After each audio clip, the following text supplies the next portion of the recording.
Hello, everyone, and welcome to another episode of Wisdom Chat. And my guest today is Peter Walwork. Peter, you're the when I say ex, I mean it in the nicest possible way, by the way, CEO of the Credit Services Association, but you're doing many things today. Peter, welcome to Wisdom Chat. Tell us a little bit about yourself and what you're doing at the moment. Well, hi, Phil, and thanks for asking me to join you. Yeah, you're right. I was the I'm describing it wrong now. I used to be the chief executive of the Credit Services Association, the CSA. That CSA, not the other one. And I'd been doing that since January 2010. Chris Leslie took over from me and is doing a fantastic job, if not much better job in the role. And he's been doing that for the last 2 years. So in that last 2 years, I've been, I stayed involved with Money Advice Liaison Group. I've stayed doing some work with the Cabinet Office, which is now actually the Public Sector Fraud Authority we're working for, on the data sharing pilots that are allowed under the Digital Economy Act to help collect debt and combat fraud within government departments. And I got involved in a startup project, a software company called Trustfolio, which is trying to put in place software platforms to make debt solutions work better, like IVAs, and we'll be looking at DMPs and the like. And I'm also a non-exec director for Avato Financial Services up in Glasgow. So the aim was to sort of work part-time. I don't like using the R word because retirement sounds very like I'm an old bloke. I am an old bloke. But I'm part-time. Let's call it that. Yeah. Well, because I was next question was, what do you do in your spare time? Yes. I'll let you know when I find it. Yeah, definitely. And I know you and Lee Usher run a podcast. Something you've been doing for a while now. And I've listened to one or two of the podcasts. I think they're very good. You seem to have a rapport with each other that's kind of bounces off each other. So, good. Thank you. I'm glad it comes across that way. Thanks very much. Peter, one of the reasons why I wanted to ask you or chat to you on the podcast was I've talked a lot about sort of individual finances and the challenges that we're all presently facing at the moment with the rising cost of living, but also in terms of things like well-being and on a personal level, but also on business level. But when I look at the industry that we've operated in for some years, there are sectors of that industry are also being challenged in lots of different ways. So the debt collection side.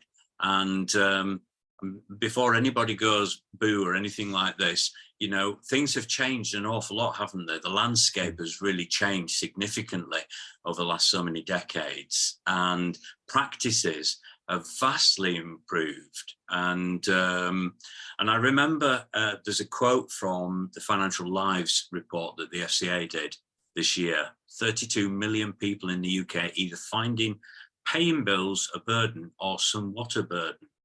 So that tells me, things are tight money-wise. And so even a debt collection agency will find probably a reduction in the amount of monies they're able to recover. What are your thoughts on that area at the moment, Peter? Well, I think you're absolutely right. I think quite a lot of those people that are numbered there in that report will be people that possibly haven't been in financial difficulty before. That's a key sort of result, really, of the rising cost of power utilities like gas and electricity. Never mind everything else, and never mind inflation that sort of seems to be raging again, and back to the sort of the late 80s and early 90s, and the times when I remember it happening last time. So I don't think we're going to see any difference in the approach from the FCA regulated collections organizations, because their their way of collecting debt these days is very much based on what a customer can afford to do. Yeah. You're right, things have changed dramatically. When I cast my mind back to those sort of earlier years in my life, and when I was doing, I was involved in, I was working for a building society, mortgage lender, Bradford and Bingley, that was in the late 80s, and I was involved in mortgage lending quite a bit in the 90s, and we used to get involved in going and seeing people about their mortgage arrears and helping them get back on track. We were quite progressive that way. So I actually ran a team of people out in the field doing mortgage arrears counselling for some time, and it was all based on income expenditure, what they could afford to do, and showing the lender they could afford to repay it, etc., etc. That all made perfect sense to me. I then came to the unsecured collections industry at the end of 1999, which sounds like either a space science fiction or a very long time ago, or possibly both. And I found that the industry there took a very, very different approach to collections. It was still in this sort of environment where it had to grab what it could get at the time. That's the way it was sort of forced to compete, really. I don't think anyone particularly enjoyed doing it that way, but that's the way the dynamics of the industry worked. So over the years, what I've seen is, thankfully, a change to what I was doing when we were doing mortgage arrears counselling, which is, we work out what a customer can afford to repay and we get them to repay it. Now, and when I was at the CSA, we were pushing on a reasonably easy to open door because it had the FCA behind us as well, and TCF was all very, being adopted over the sort of early 2000s. The industry changed. It changed for the better. It changed for the better in two ways. And sorry, this is a rambling sort of answer to your question, but no.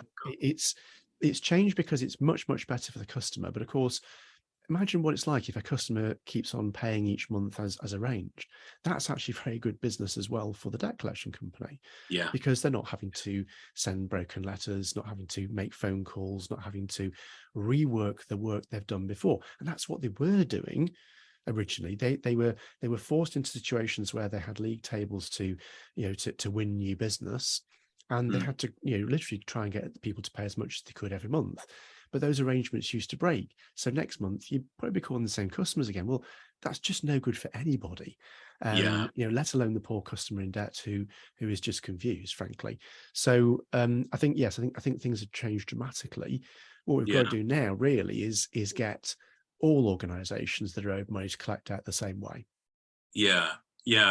And I was just thinking in terms of the kind of debt solutions available to people. We talk about things like the debt management plans, and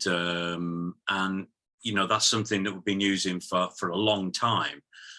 But all of a sudden, the FCA have put forward a consultation, which is now closed, and people have responded to it regarding the statutory debt repayment plans. Now, I knew, even from my time in the industry, there was always this wanting to find ways of protecting, clients more, in a sense, or protecting them, giving them at least a fighting chance to start something and begin to pay things back. And so they were looking at how could the DMPs be improved further. But in this case, this seems like a much bigger step from what I've read about in terms of the SDRPs. And I know you wrote an article in the CCR magazine regarding this and raised a number of concerns. What is it that you're seeing, and what were some of the things that you felt weren't helpful at this time that was being suggested? Well, when the debt respite scheme was a product of the various manifestos back in 2017. We started talking about it shortly after that, and I was a bit confused, to be honest with you, because I was representing a load of members who were collecting debt the right way, as just described, and all of a sudden there's this new thing called a breathing space going to be introduced. And I sort of would speak to government ministers and officials and say, there's already a breathing space. Actually, I don't really know, but we do it really quite well in the financial services industry, the consumer credit industry, regulated consumer credit. Are you suggesting we have a breathing space so we can give them a breathing space, or we give them a breathing space so they can? I said, it doesn't compute for me, this really. And I think, you know, and then the SDRP and giving people protection, and the Treasury's belief at the time was, well, if you offer people protection, they will come forward and make arrangements and repay your debt. Okay, I get what you're saying, but I don't think that's the major problem. Personally, from my sort of, you know, side of the proverbial fence, not the real one. Yeah, there are other issues, you know, but they got it in their heads that this was definitely the right way forward. What bothered me a little bit, and when I spoke to people who said, well, yeah, really what we wanted was a bit of a DMP plus, really. We needed something that would give a bit more protection, where currently regulation doesn't, you know, work the same way as it does for your members, Peter. So, you know, when I sort of, and what I wrote in the CCR magazine was, look, hang on a sec. Yeah, SDRP is trying to regulate debt collection through the back door here, in my view. You know, there's a review of insolvency, personal insolvency solutions going on at the moment. If we need something that's got sort of, you know, some rigor around it, you know, IVA, you know, /2 might be the way forward for that. It certainly needs some work, the IVA, and it could be that modernizing that would deal with this sort of the things you're trying to build into the SDRP. And actually, you know, this thing about us all collecting debt the same way and being, let's say, regulated to do it or willing to do it is really the answer. We don't need to put something new in place to do this.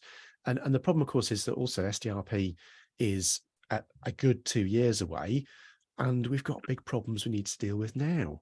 Yeah, definitely. I mean, you know, right now people are facing some pretty tough choices in their everyday lives.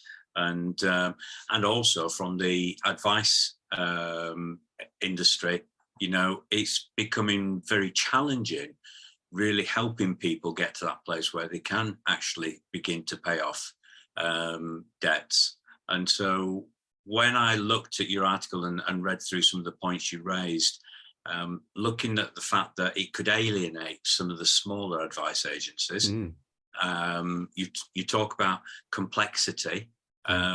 Actually, in a time like this, the worst thing we could have is something that's so complex. And this is what I say to people that I spend time with and sort of teach around money psychology and financial well-being is the finance industry are very good at making things complex. We need to work on simplifying the process. And that's what puts a lot of people off, is complexity. So given that, and given the fact that you know, it's inflexibility. People's lives are changing so rapidly at times, and circumstances change. Money's coming in, changes. Even the last couple of months, you know, we've seen huge changes. The one thing that we perhaps don't want to see necessarily, something that's so sort of what's the word I'm looking for? It's so written in tablets of stone, it can't shift in any way. So those are some of the points that you actually raised, and I could well imagine that most people in the debt advice and also the collection side will probably say, actually, this is not really workable in its present format. I think you're absolutely right, and you're right. The simplest things are the ones that work the best. You know, the breathing space that we work under in the, you know, regulated consumer credit space is something that dates back a long way. It goes back to the FT days. You know, it was a sort of a semi-voluntary thing. You know, it's sort of informal thing that worked really well. It got baked into the debt collection guidance. It got put into the into Conc. And it's absolutely right, you know, and it works really well. I mean, yeah, I had debt buyer members who would give way longer than the 2 months breathing space if someone needed it. You know, it's not in anyone's interest to start holding people to a stopwatch. So one of the problems is, as soon as you start making anything statutory or wrapping legislation around it, it becomes very clunky.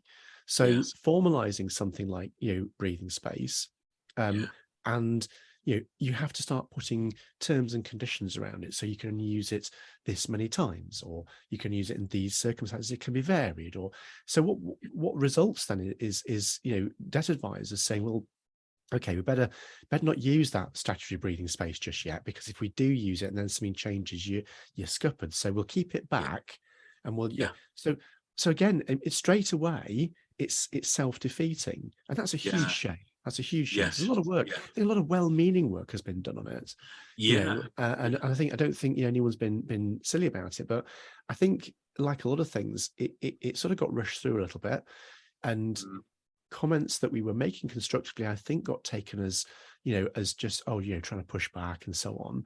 But I don't know. I'm a little bit at a loss, I suppose, really. yeah, I think, yeah, it's the complexity of it, the rigidity of it, the inflexibility of it, in yeah. changing circumstances. It's not going to get used. It's just going to get left by the wayside. Yeah, I appreciate what you're saying about the well-meaningness behind it. Like you, I don't think for a minute that people are actually wanting to set out, or any organisations wanting to set out to make it even more difficult in a sense. No. But it brings me to the thought about, I suppose, the consumer duty, for example, Yeah. and it's all about the consumer outcome. And it makes me wonder, even with that, it gives you the impression this is, a more stronger, more stringent sort of and protection for the consumer. Um, but I ask the question, what difference is it really making in terms of the already outcomes that consumers are experiencing when they're in an indebted situation and the way Yeah. they're being treated? You talked earlier about TCF, in a way that seems to sort of marry up to that. Practices there spilling over into what we're seeing now anyway. Yeah. So I just wonder, is there much of a change? Do the DCA see much of a change in terms of their operation, or is it sort of business as usual?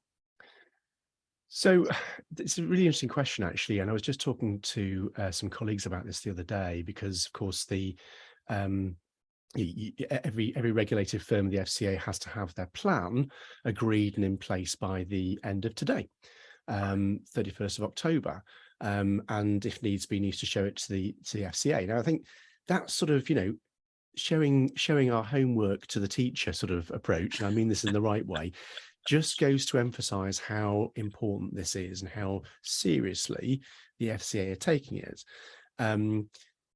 I certainly think the FCA intended to shake up those parts of the wider financial services market that they thought clearly hadn't already done enough in terms of treating customers fairly. Yeah, And they've got quite a short deadline for implementing it. It's July 2023. Sounds like a long way away, but it really isn't. And far from this being a tick box exercise, which I think some people saw TCF as, yeah, this really is emphasizing they want to see, the culture and values in the firm, shared throughout the entire organization, and mm, with the goal of having the right outcomes for the customer. So, if you cut the company in half, what would you see marbled through it? And yeah, as long as it's the same all the way through, it's not to be a facade. It's not just to be a bit of sales speak. yeah, It's really wanting to make sure that the entire company get what you're trying to do. So it's different. I think quite a few, and I suppose I say this because I'm biased because I used to run the CSA, but I genuinely think that the collections industry that as we've talked about it so far in this interview, yeah, really had been pushing the boat right out in terms of, doing the right thing and with regards to outcomes and TCF. So I think some DCAs and tech buyers may have looked there originally and thought, well, crikey, what do I do to up the game next? Because we really think we're doing quite a lot. yeah, But you've just yeah, got to sit there, redouble your efforts, look at every single thing you're doing, yeah, and find out where there could be any chink in the arm, any crack or gap in the process that a customer could fall down and not yeah, get the right outcome. And look, yeah, we don't love to think we've got everything sorted. And I sometimes got accused of looking at my members through rose-colored spectacles at the CSA. But in the reality is, there will be things that will be picked up, and I think the exercise yeah, will prove fruitful. The yeah, big thing is that no part of the financial services family, be yeah, it debt collection agencies, buyers, originating creditors or the debt advisors and the charities and whoever, they're free to use, as well as the pay for the debt advice, has got to give this a lot of a lot of looking at. You can't sort of just say it doesn't apply to me, because it's critical, obviously, that any advice given is the right advice, just the same way as any collections activity is the right activity and gets the right outcome, because both sides of that coin, shall we call it, have the same long-lasting impact on customers. It's got to be right. So it's such a serious piece of work. I think originally everyone thought, oh, this is just a bit more TCF. No, it isn't. It's a different thing, and it's a real call to us all to get it right. Yeah. I'm just thinking, as you were talking then, about businesses per se, any kind of business in any industry, there are always rules and regulations they need to abide by. And it always makes good business sense to really keep your finger on the pulse in terms of not just what's happening out there in the wider world, but also what you're required to do. And I suppose when you think of DCAs, they are a business, aren't they?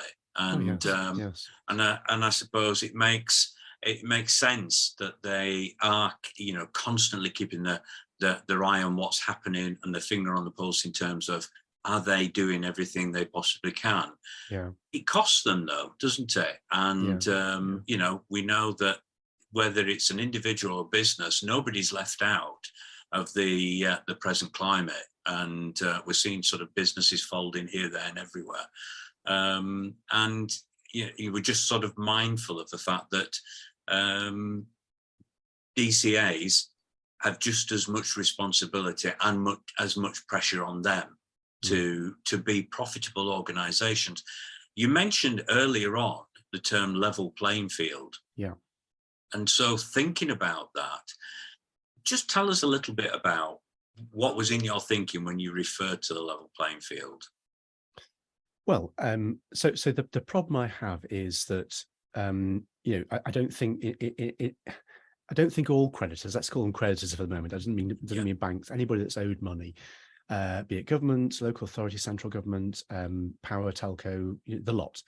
I'm not convinced, because I hear it from debt advisors saying that it's the debt isn't all collected the same way. It's not all, the approaches aren't the same as I was seeing from our members in the CSA.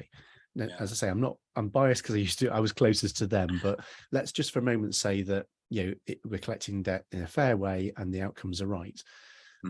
What's very confusing to customers in debt, and what I think puts people off keeping in touch with the organizations they owe money to, is the fear of how they'll be dealt with. And what's going to come back and hit them. Now, if they've got a bit more comfortable with certain areas of the debt collection industry, and they feel that yes, they can talk to them because they know they're going to get the right outcome, they've got to get that from everywhere they go. I mean, I sort of starting to use this phrase, why on earth would we not do this? Why on earth would we not want to collect debt from everybody the same, irrespective of the type of debt? Because they are, these are people just like you and me, Phil, everyday folk, who've unfortunately, for whatever reason, they've got financial difficulties, and so why would we not want to treat them like normal human beings, and approach the debt they owe in exactly the same way, irrespective of who the creditor is? I just don't see any reason why it shouldn't happen. No debt's more important than the other. No, and I agree with you. And I think, as one who many years ago was on that side of the fence, and dealing with different organizations and their different approaches.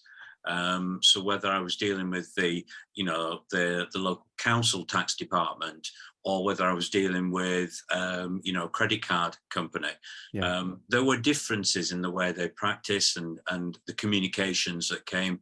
And so therefore you can understand if people are a bit concerned about how they might be treated, because it's confusing at times.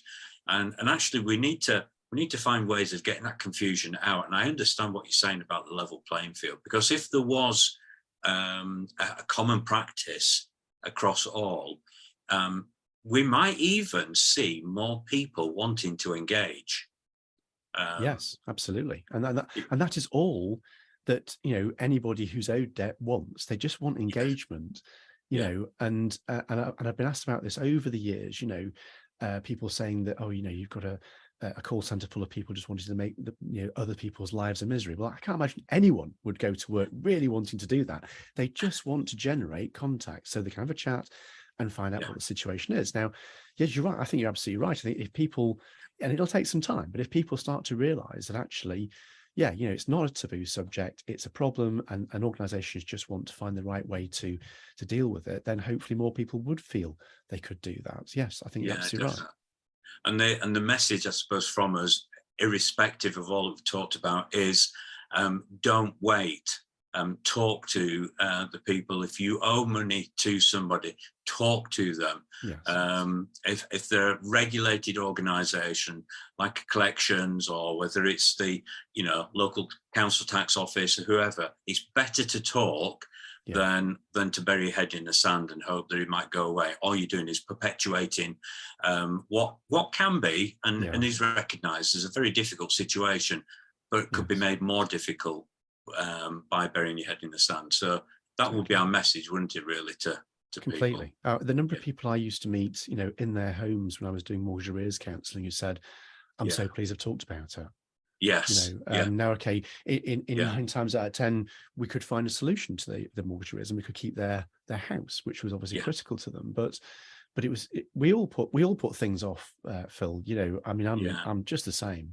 We all put something off we don't want to do or don't want to face, and it's and usually, you know, when we have done it's an awful lot better. But I think there's a responsibility of organisations to help make that happen. And I think they will benefit overall by doing it, as I feel the the consumer debt collection space has found over the last few years. That's fantastic, Peter. It's been wonderful chatting with you. I know time's passed us by. If anybody wanted to sort of chat with you further, anything that you've said that's really sort of provoked them in some way and they'd like to explore it a bit more, how would you suggest they get hold of you or get a message to you? Well, probably the easiest way is through LinkedIn, to be honest with you. My contact details, my email address and my phone number are on LinkedIn, or I'm available through the messenger that way. It's probably the easiest way, to be honest with you. But that's the easiest way to find me, I guess. Well, Peter, thank you so much for joining me on Wisdom Chat. It's been a pleasure talking with you. I just found myself sitting there thinking, boy, he really knows his stuff. And he puts it so well. Well, I'm sure I'm not the best, but I've been sort of talking about it a lot, and I think it's a simple message. But no, thank you for inviting me on. You know, I hope it's been interesting to listen to, and I thoroughly enjoyed it, Phil. Thanks very much. Appreciate that. Thank you very much, Peter. You take care. Cheers now.